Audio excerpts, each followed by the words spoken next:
So today's video is about AI to AI, meaning artificial intelligence to Adobe Illustrator. I'm going to use MidJourney, and you can use any other AI for creating images, but I'm going to use MidJourney, create a nice little illustration, and then I'm going to put it into Adobe Illustrator and vectorize it. Additionally, I'm going to teach you how I solve some visual problems, because typically when you vectorize something in Illustrator, if you have done so in the past, you will know that it actually has a lot of artifacts. So I'm going to teach you how to solve them and clean up your image. I'll also demonstrate how to change colors really fast so that you have a lot of options to choose from and a lot of options to show your clients if this is a client work. Okay, so let's get started. All right, so we are in Discord right now, and I have selected a image that I've created here. I'm just going to introduce you to Discord MidJourney real quick. If you don't know, when you have a subscription, you get a personal bot, and then you can just talk to it and then create images. So the way it works, I think you can just look up, tutorials on MidJourney. I'll just demonstrate here. You type in imagine, and then you type in your prompt. And for our prompt today, I'll be providing you this prompt as well, so you can create something similar. But the idea is that we need to create something very simple, clean, and without much detail. That's the type of illustration that we're going to work with today. Now you can push it up to more complex objects. Currently today, I've chosen to use coffee as our subject. I've generated a couple of versions of it, and I'm going to go with this one right here. But just to go over what the prompt actually says, it's super minimalist UI illustration, because UI illustrations typically are very clean and not a lot of detail. And the more detail you have, the more complicated this is going to get. So just start from simple. And of a coffee, so that's our subject. So you can just copy paste this. I will provide this prompt in the description as well, but this bit is going to be your subject. So you can put in whatever you want to draw here. So in a flat illustration style, so now we get to the style point on a white background with bright color scheme, dribble, flat vector, simplistic, minimalist, blah, blah, blah. And then in the end, we have the formatting. So don't let this scare you off. This is simply aspect ratio. So we have 9:16, which is the vertical aspect ratio, meaning it's like the story aspect ratio. So if you want to create stories like that, then you just type in _AR 9:16, or alternatively, you can create the inverse of it, which is the landscape mode. So that would be AR 16:9. And then this is just a version of the current MidJourney. So you don't need to worry about that. In theory, you can just remove this totally and you'll get your results pretty good as well. It will just be squares. So if that's what you want to do, go for it. Let's move on to the coffee that we want to work with. Here we have the coffee that I think will turn out very well in Illustrator as a vector illustration. So I'm going to open it in the browser and I'm just going to enlarge it, and guess what? I'm just going to screenshot it, not even have to download it, because we will be modifying it. So here we are in Illustrator. I'm just going to create a very simple file and nothing crazy here, just 1000 by 1000 pixels, RGB color, and then 72 ppi. You can create 300 if you're going to create print for this, and then if you're going for print, you also need to choose CMYK color, but for our purposes, we'll just stick to these options. So I'm going to create this, and here we have a blank canvas. I'm going to paste my illustration, and as you can see, it's not very high quality, but it doesn't matter. The idea is just to bring in the shapes. And just for those who are wondering, I'm using Lightshot for my screenshots, so I can just screenshot an area of it and then simply press Ctrl+C to copy paste, and then paste that in any program or chat or wherever I want. Okay, so we have just 3 steps to go. First of all, we need to vectorize this. Secondly, we need to clean it up so that the shapes don't look bad. And then thirdly, we need to create several options of colors so we can have different variations that we can choose from. All right, so let's get started with vectorizing it. It's very simple. So first of all, I'm going to select the image, okay? And then on the top, here we have a lot of options. And then if you don't see this bar right here, make sure you go to Window and check that Control is checked. So when I have the image trace here, I don't just press it, because if you just press it, it's just going to leave you with a black and white version. We don't want that. We want colors. So in order to include colors, you can go for 6 or 16. You can even try 3 sometimes. It's a lot of experimentation that you can do here, but for our video, we're just going to go for 6 colors. All right, so I'm going to wait. It just took maybe like a second, and now we have a vectorized image. And before we move on, we need to press the expand button here. So make sure you do that. That's just going to allow us to work with these as separate shapes. And now the issue is that they are all grouped together, okay? So what we need to do is, while the whole thing is selected, we just press Ctrl-Shift-G to ungroup it. And in general, whenever you're learning a new software, just learn the shortcuts. It's called a shortcut for a reason. It saves you time. Cool. So now we have all these objects, and we can just start by removing the background. Maybe you want to keep the background, that's up to you, but let's remove the background. Awesome. And then next up, we have 2 issues. So first of all, so this is like an art issue, right? Because clearly we can see that the light is shining from here, from this direction, and therefore the shadow wouldn't actually be here. It would be something like that. So I'm just going to select the shadow, delete it. Well, actually I'm just going to drag it off here just so I keep the color of it. And I'm just going to press L to bring up the ellipse tool, or you can just go here, select the ellipse tool, and I'm going to draw a shape like this, pretty much same to that, except I'll just drag it over here. And we see that it's overlapping because the new shapes are created on top. And I'm just going to drag it back. You can do that by Control Shift and left bracket, or you can right click it, arrange, and send to back. That just sends it all the way to the back, and that's what we want. So just going to go ahead and align that a bit nicer. There you go. That's that. Now I can just double check if that's the same color. Yes, it is. I'll delete that. Awesome. So we're left with this one. Now that's just a visual thing that, you know, art direction or whatever that I wanted to make, but clearly we see that we have some issues in terms of shapes. So the shapes seem to be wobbly now. Okay, so we can see that we have some extra artifacts we don't need, and we want to remove them. We also want to maybe change the color of the steam. Obviously it's not red, so let me just put that there. We can also select this and push it up. Awesome.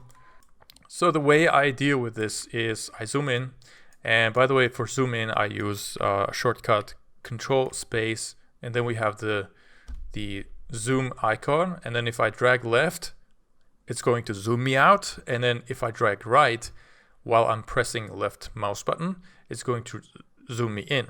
So it's really fast because my hand is on the keyboard all the time, and then I just can pull in and pull out really fast. So I could just, you know, give you nausea instead of going in with Control Plus, which some of you do, by the way. The thing is, you can actually screenshot this or export it and send it off to your client already and tell them, you know, is this what you like? Because maybe they don't like it. Maybe they want another kind of cup. And so what you want to do here is just realize that this method is for quick delivery and quick testing. What I mean is, maybe because I was explaining it, it seems like a long time that it took me to bring this in and vectorize it. But honestly, let's just make a challenge. Let's put a timer on here and see how long it takes me to bring in a new piece of artwork that I created in seconds using MidJourney and then vectorize it. So the timer starts now.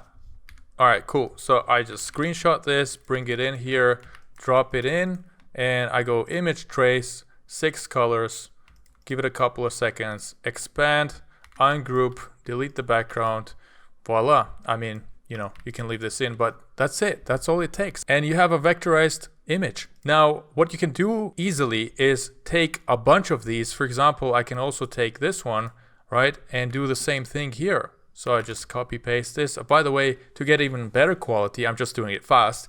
You can actually upscale it, download it, and then import it into Illustrator. That'll give you a better result as well. So I'll do the same here, 6 colors. By the way, you can experiment with 3, 16 colors, as well as other sets of options here. So I'm going to expand it. And, here the background is actually nice, but, if I wanted to make the icon appear a bit more clear, then I would just remove the background. But that's pretty much it. You have the vectorized image, and I understand that you're worrying that, oh, there are artifacts, but just tell your clients that you will clean up the option that they like. So just roll out a couple of options like that side by side, screenshot it or export it, and then show it to the client. And then when they choose one, then you get to the work that is actually a little bit time consuming. Speaking of which, let's get into that. Awesome. So here we are at the cup, and we really don't like this area, right? This is wobbly. This is not good. So what I do is I select anchor points and adjust them. And sometimes I use the pen tool as well. That's kind of important. If you don't know how to use a pen tool, I highly recommend learning it. I'm not going to go through it in this tutorial, but there's a ton of them. You can just master the pen tool and it will help you out draw shapes a lot. But hey, if you're here and you're an Illustrator, I'm pretty sure you know how to use it. In any case, we are going to use the direct selection tool, and then we have the A for shortcut for that. So here we want to select anchor points and make them smooth. I'm just going to do this real quick. And then another tip is make sure that you understand the shape overlaps. Currently, my top shape here is slightly messing up the shapes below it. So what I'm going to do is actually send it back. And we have this shape right here, which we don't need. Came with the background, so we just delete that. Awesome. So this is now behind the purple handle.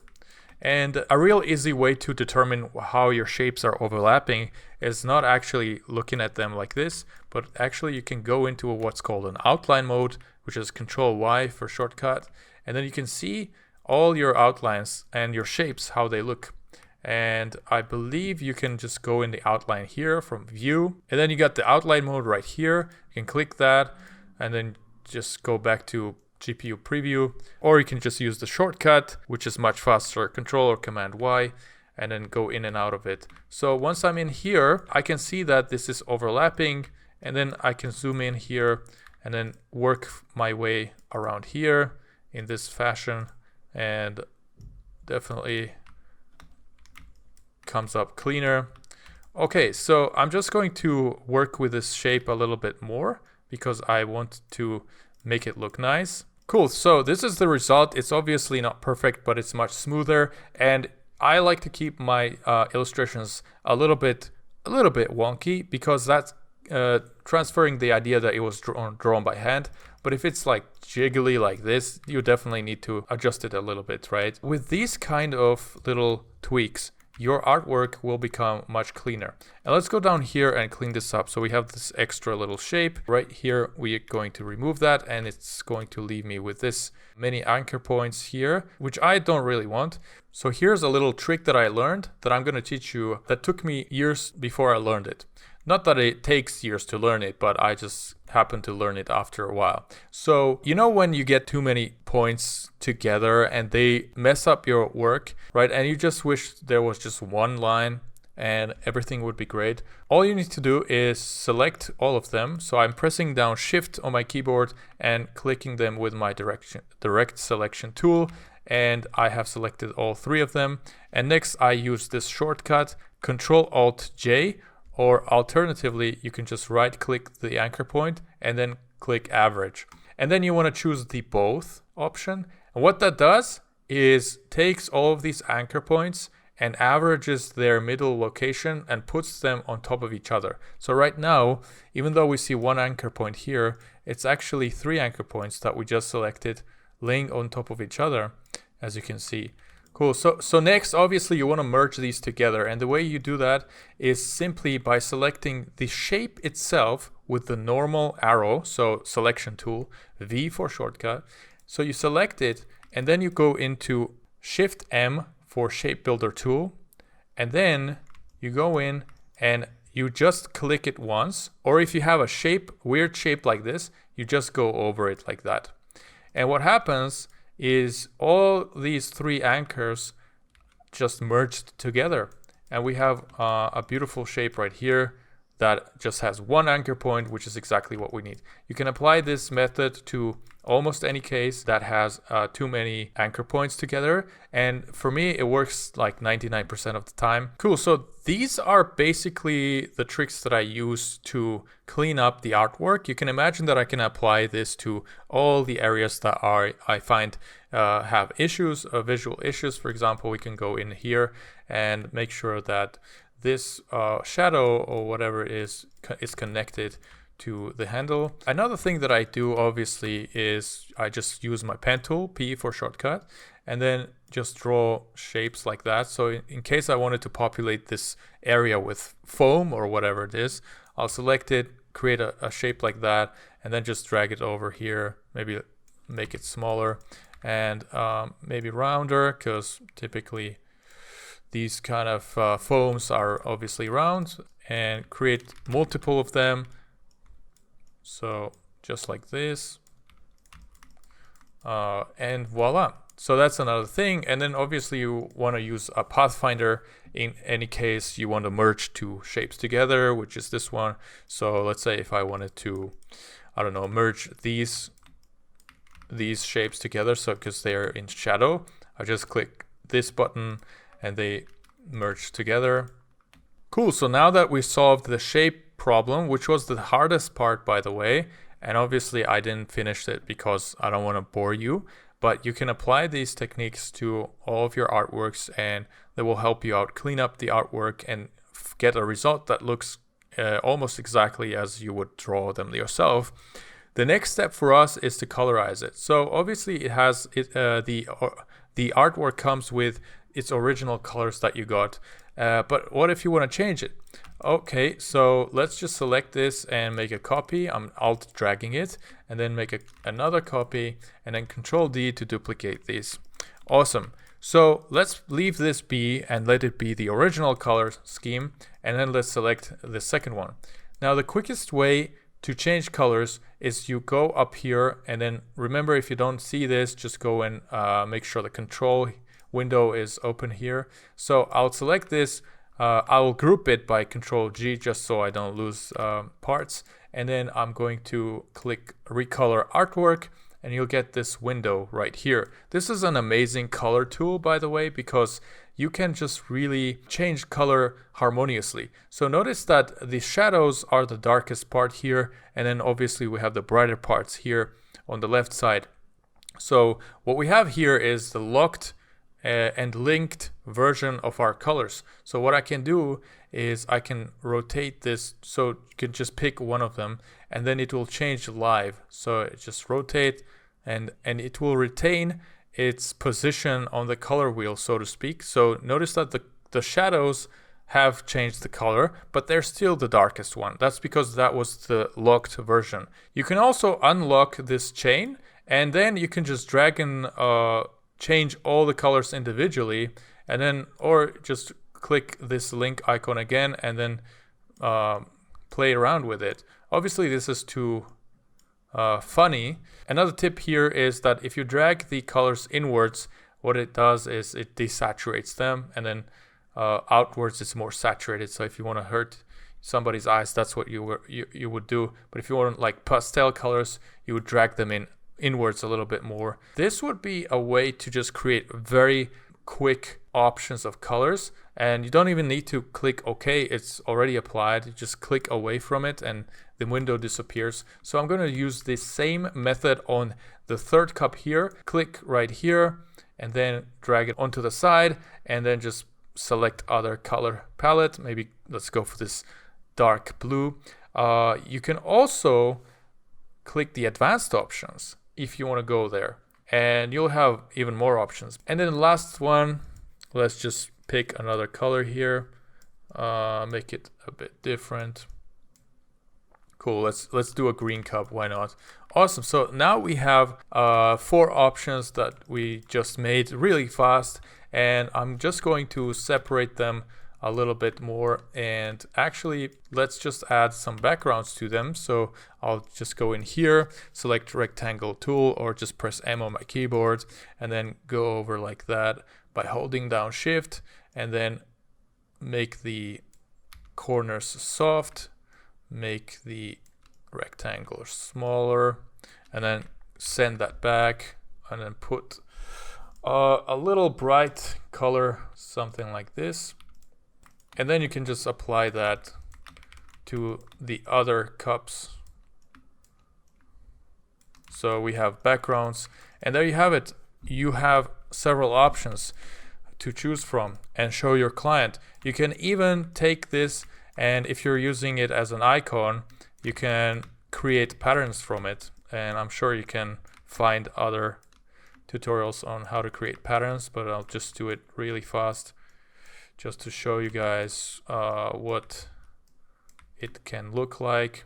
And it's a totally unique pattern from a totally unique artwork. So you can play around with this and do crazy stuff. And here you have it. That's it for today. Thank you so much for watching. Subscribe if you haven't. I'll see you in the next one.